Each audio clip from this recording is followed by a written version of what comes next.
Hi everyone and welcome to Ombarus does the complete roguelike tutorial part 10 and 11.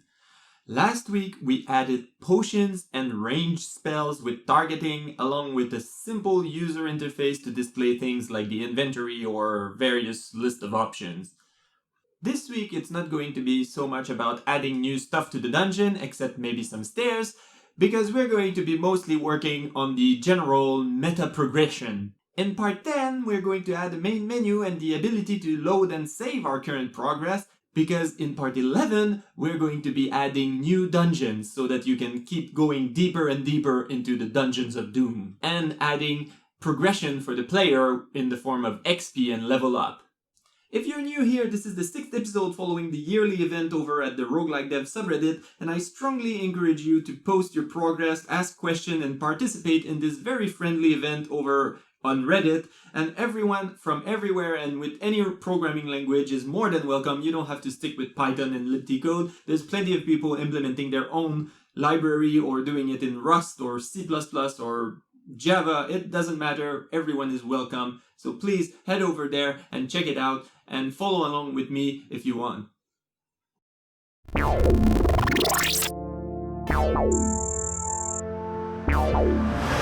Now let's get started with part 10 and the saving and loading of our save game.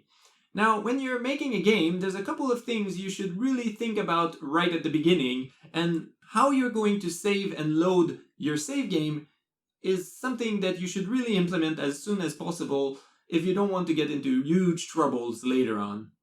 So let's take a look at what we need to be able to save and load our game. It might seem a little bit counterintuitive, but before we start saving stuff, let's think a little bit about what needs to happen for us to be able to load our game. Loading the game means initializing the game in a state that was saved before. And right now, all the initialization that we do happens in engine.py, and to be honest, it's a bit of a mess. So to make saving and loading easier, we're going to reorganize engine.py first. The first thing we're going to do is move all our initialization constants into a new script that we'll call initializeNewGame.py and into a method that we'll call getConstants. If you've seen the previous video, you might have noticed that I've been saying all these should really be in some kind of configuration structure, so here we are, we're finally going to do exactly what I wanted.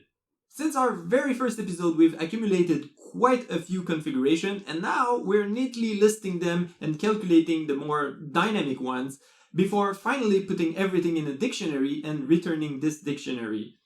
This is important because this is one of the things we'll want to be able to save and load later, so now we have this method that defines the initial state of the game, and later we can have a method that returns the exact same dictionary but with the values that we might have loaded on the disk, for example. Now, once we have all these variables in place, we can go back into engine.py and we can start cleaning things up a little bit by removing all the constants that were in the main function and instead calling our brand new getConstants method.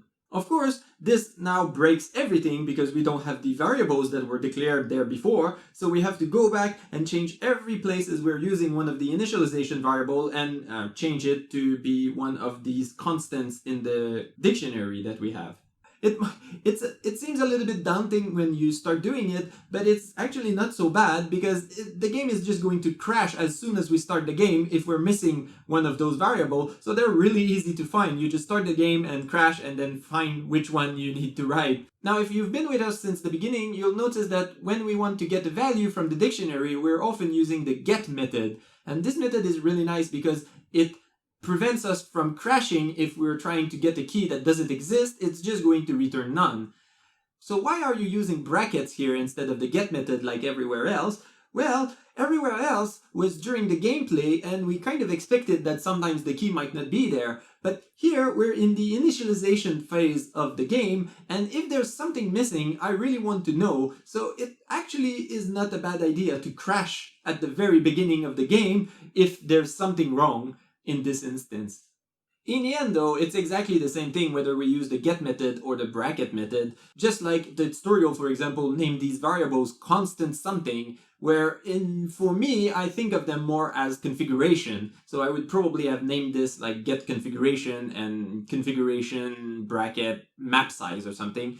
just because for me it makes more sense to think about it as a configuration instead of constant. But the word constant in this sense means that it shouldn't change during the gameplay. So that's why the tutorial is naming this constant. Okay, so once we know we haven't broken anything and our initialization constants are out of the engine, let's go back in initialize new game.py and add a new method, but this time to initialize the more dynamic stuff. We'll call this method the getGameVariables and pass it our new constants dictionary, and this method will take care of creating, for example, the player, the initial entity list, generating our game map, and loading the message log and initializing the game state. Because once again, these are all things we're going to eventually want to be able to load from the disk when the player is loading its save game instead of just generating them for a new game. Now that we're back in engine.py, we can remove even more stuff and replace it with a call to our new getGameVariables method. And once we know that everything is working, we can even take the time to do a little bit of cleanup of all the imports we have at the top of engine.py, because some of them now have been moved into the initialize new game script. Now, time finally to write our save game and load game methods. Let's make a new script that we'll call dataloaders.py and start with the save game. So now it's time to think about what do we need to save the state of our current game. Thankfully, right now we don't need as much as you might expect. We need our list of entity, the current map layout, and whose turn it is, and which entity is the player. We'll even save the message log so that when you load the game, you can still see the last few messages you received. I really hope that you can see that if you wait too long to add these kind of functionalities to your game, this list of stuff to save can become quite a big headache if you haven't thought about how you're going to extract this information from your game structure. Now, just like libtcode does a lot of things for us, like the pathfinding and the field of view algorithms, there's many Python library that can take care of writing and loading complex Python objects on the disk, so we don't really have to worry too much about how to serialize our object and write them on the disk. As a side note, while I'm typing this method, you'll notice that we're not actually saving the player, but saving its index inside the entity list, and that's because the player is already a reference inside the entity list, and we can't really save reference using these systems usually. Because you have to understand that what we're saving on the disk is not the actual object, but the data that's inside these objects. So when we load the game, we're going to be getting different objects, but with the same value inside. And that's fine if we don't care about the object itself, but if we have a reference to an object, then this reference is not going to work. So that's why we're saving the index inside the entity list so that we can get back the reference to the player when we load the game. And right now that's pretty much the only reference we have, but if we had many references to a lot of our entities or game map object or something, then we would have to do some more serious work to make all of this work. Writing the load game method is very similar to the save game method, but in reverse. So the first thing we do is check that there's actually a save game and we throw an exception if there isn't. Then we can read the data back into the variables that we were using in the save game method, and we return all of this instead of taking it as a parameter.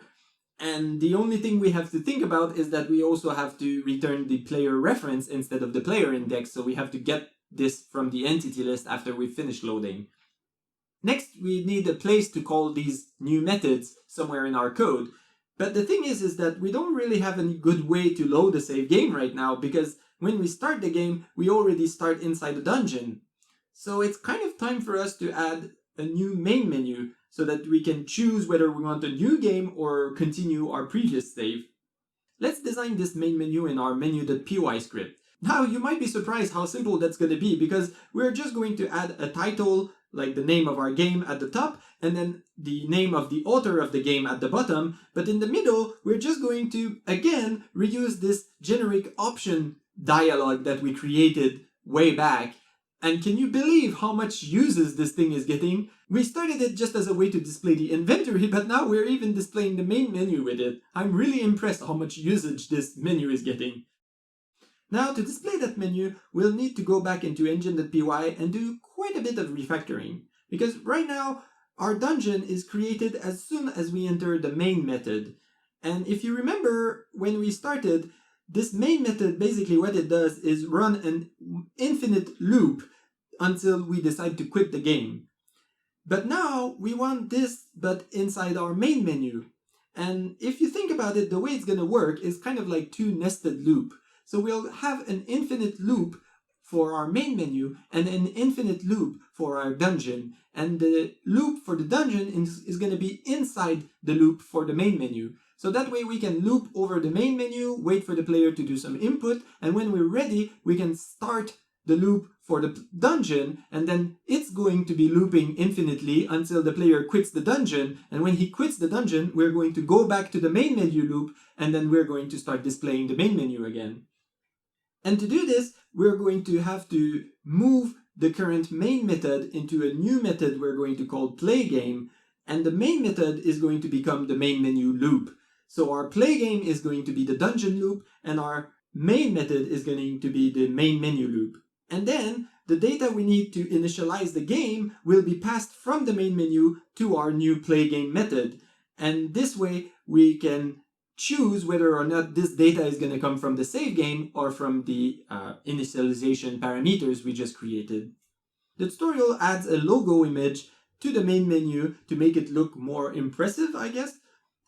But the link to the image that the tutorial uses is dead, so I replaced it with the official logo for the tutorial series instead.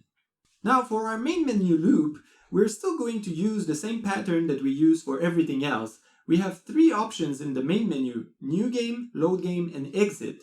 And we'll get these actions from the handle main menu methods that we'll soon be adding into inputhandlers.py. But before that, we'll finish coding the behavior of each of those options.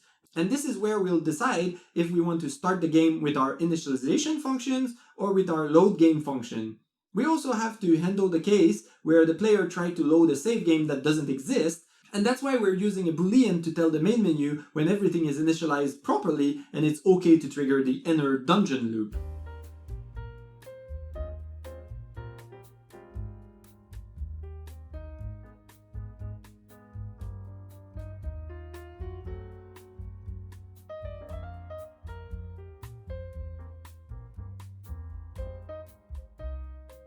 This new main uses two methods that we haven't defined yet. The first one is messagebox that we are going to add to our menu.py script, and it's going to be used to display just simple text for the player when there's no save as a kind of message to tell him what's wrong.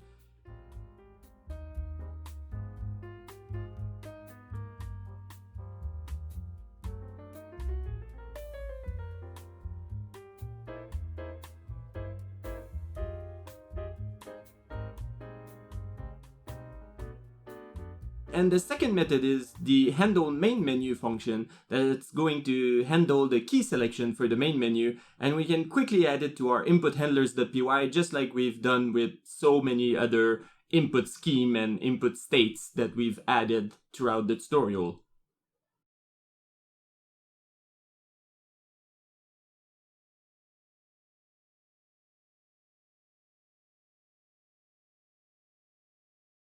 So finally we can test, and as you can see, the main menu, the background picture I chose is not quite cutting it, and I wanted to try to fit it inside the screen, but the method I was using wasn't working, so I tried to see if there's other method to blit an image on the console in libc code, but let's just say that the documentation for these blitting image thing are, well, not very detailed. So after fiddling around a little bit with everything and trying to make it work, I got something to display. It's not exactly related to our roguelike, it's not exactly centered, but at least it's not hiding any text and it's kind of working. I could spend much more time trying to fix it, but honestly, no one wants to watch me trying to get an image to display properly for like 3 hours. So let's just leave it at that and call it good. Now, time to test all those options, starting the game, quitting back to the main menu, loading, saving. There's of course quite a few things that I missed, a few typos, but then I ran into a bit of an issue. So the tutorial uses something called shelve to automatically serialize Python objects to the disk. And I've never used it before, but I did try to import it before I started to make sure that I had the library installed. It looks like it creates some kind of database to save all the information about our game entities, and then it can recreate those objects when you ask it to load it. However, for some reason the loading wasn't working for me, and I tried to update Shelf using pip, but it didn't work, and then I tried looking around online for some kind of workaround, and the only documentation I found seemed to say that my version of Python is just broken for Shelf. And, well, really, I should probably finally update Python. But again, I don't think you want to see me spending time updating my Python environment. So, in the end, I'm quite familiar with another serialization library that's called Pickle. So, in the end, I decided that instead of wasting my time trying to make this work with Shelf, I'd just try something with Pickle and see if it works. And turns out that after a couple of lines, everything was working. So, I put aside Shelf and I decided to go with Pickle, and now everything is fine. And with this, we can now save and load our current game progress, and we've completed part 10 of the tutorial. So it's time for part 11. Now, part 11 is going to be a bit of a mixed bag of stuff. We're going to start implementing the concept of going down the dungeon and having different dungeon floors. And for now, we'll keep it simple. We're not going to modify our game map class more than the absolute minimum, and the most basic thing we're going to need is just to know which dungeon floor we're on. So for now, that's all we're going to add. We add it in the initialization parameters of the game map, since this is something we'll want to be able to load from the save, and that's pretty much it for the game map. Now, roguelikes need stairs to trigger the progression to the next floor, and visual stuff means a new entity. And what do we do when we want to add a new functionality to an entity? Well, we create a new component. So let's add the stair component. Now, for the tutorial simplicity, we'll only have a downstairs, so we don't have to deal with backupping the level before and, creating up and downstairs. We'll just have downstairs, and when we go down the stairs, whatever was before can be completely forgotten. So after we've created the component, it's pretty much the usual. We add a reference to the stair component in entity.py, and then we go into the game map to add the stairs to our map. Only this time we're not going to add this entity in each room using our placeEntity method like we did for everything else. If you remember, we always put the player in the center of the very first room regenerate, so it would be kind of clever if we put the stairs in the center of the last room regenerate. We'll also add a new entry in our render order, as we want the stairs to be displayed below everything else in the dungeon. Though as I'm testing, I noticed that while the stairs are entities because we can interact with them, they're really more like a dungeon feature, and having them disappear when they get out of the line of sight of the character is kind of annoying. I mean, you really want to remember where you saw the stairs, right? So this is going to be pretty easily fixed by going into our render all function and looking at the condition that makes us skip the render for entities that are outside the line of sight of the character. All we need to do is add another condition where we're still going to render the entity if it's been seen before and it has this stair component. Next, of course, we need to add a key for going down the stairs. Now, traditionally, we use the greater than or lesser than keys on the keyboard, but these keys sometimes are on the modifier like Alt, comma or something, and some game engines have a little bit of trouble dealing with this, so we're not going to get into that right now. We're going to map it to the Enter key on the keyboard, so it's going to be much easier and there's no risk that something could go wrong. And of course, this Enter key is going to return the take stairs command that we'll process in engine.py. But before we can process this command in engine.py, we really need to have some kind of method to call. So we have to ask ourselves, what does it mean to change level? Well, for now, it's just as simple as regenerating the dungeon and repositioning the player somewhere random in a new level. So to do this, we're going to go into our game map and we'll add a new method that will basically reset the dungeon. Since we don't have upstairs, we really don't need to worry about backing up the previous level or anything like that, so we can just wipe everything and start fresh. Of course, it'd still be nice to give the player a feeling of progression or going somewhere different, so we'll print a few messages and we'll give him back some health to make him feel nice about himself. And now that we have this method, we can go back into engine.py, take the command from the handle key we put before, and add a call to the next floor method we just created in game map. And with that, when the player hits enter on a set of stairs, we're going to regenerate the dungeon and it will look like he went down a new level, because we're also going to increment the dungeon floor. And now we can test that all of this is working. And of course, I make a few typo like usual, and it takes a few tries, but we eventually teleport to a new level. But we can't really tell that we're making any progress because we're not even showing which dungeon floor the player is on. So let's go quickly into our render all function and add a small text just below the health bar to display the current dungeon level. So at least now we know that the player is actually progressing through the levels.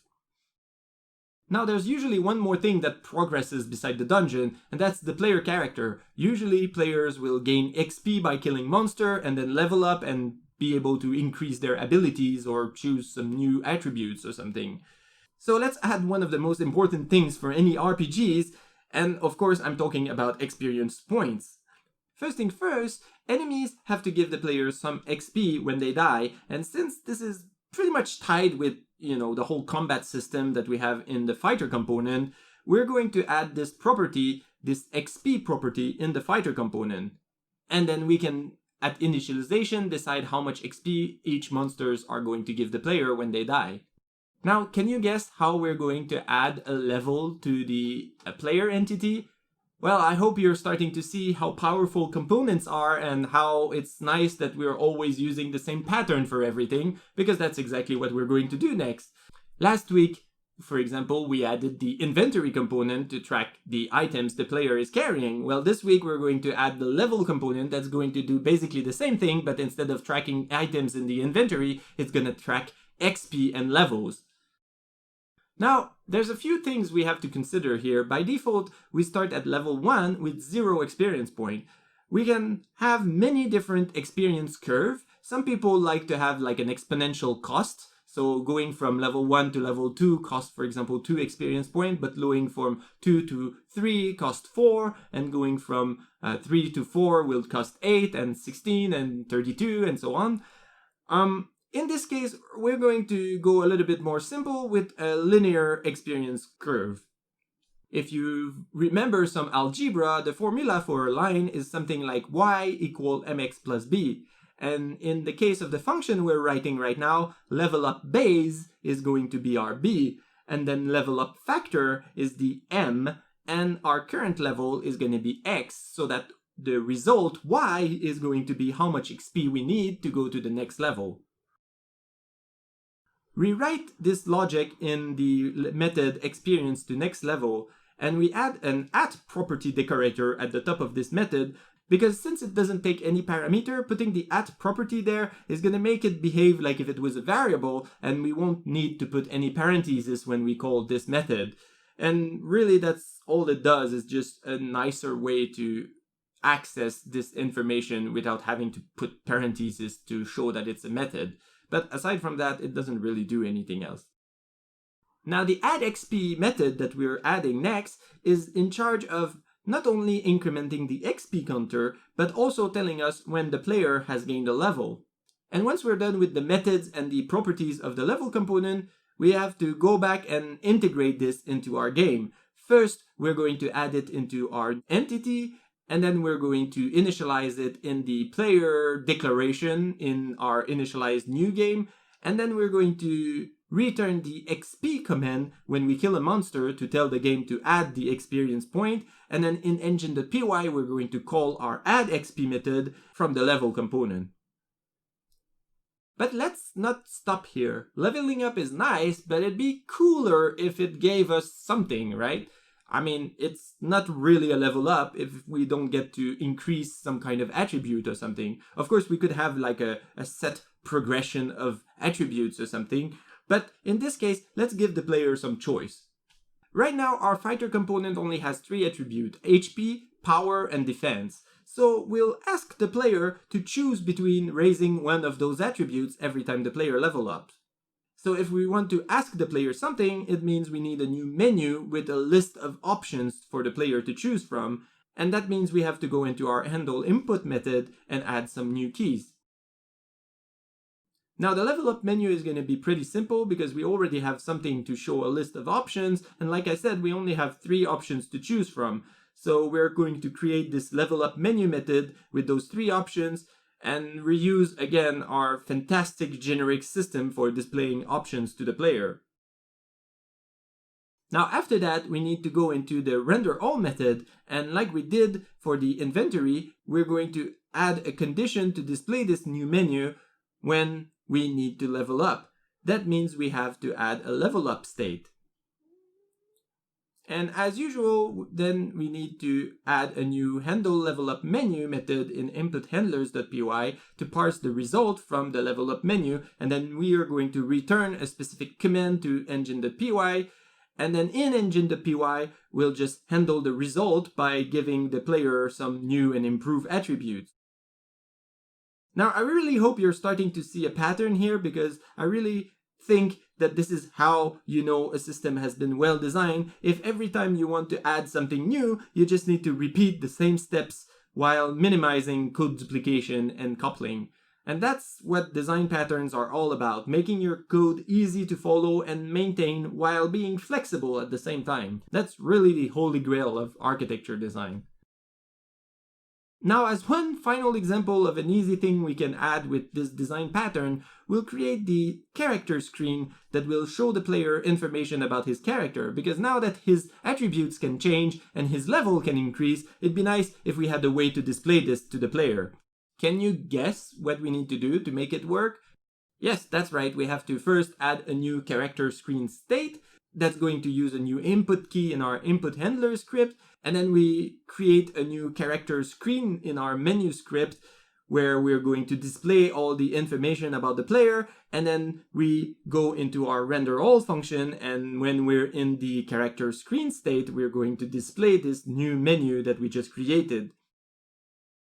That said, it's probably the first time we're going to create a new menu that doesn't use our generic option list, because in this case we don't need the player to make any choices, we're just displaying some basic information. And now we can test that everything is working, and that's pretty much it. With this we have a save game that we can load and save our current progress, we can go down dungeon levels, we have the player progression, and with this a whole bunch of new UI elements that we can play around with. And with this, we've completed part 10 and part 11 of the complete roguelike tutorial. So see you guys next week for the final part 12 and 13, and until then, stay safe and see you guys in my next episode. Bye!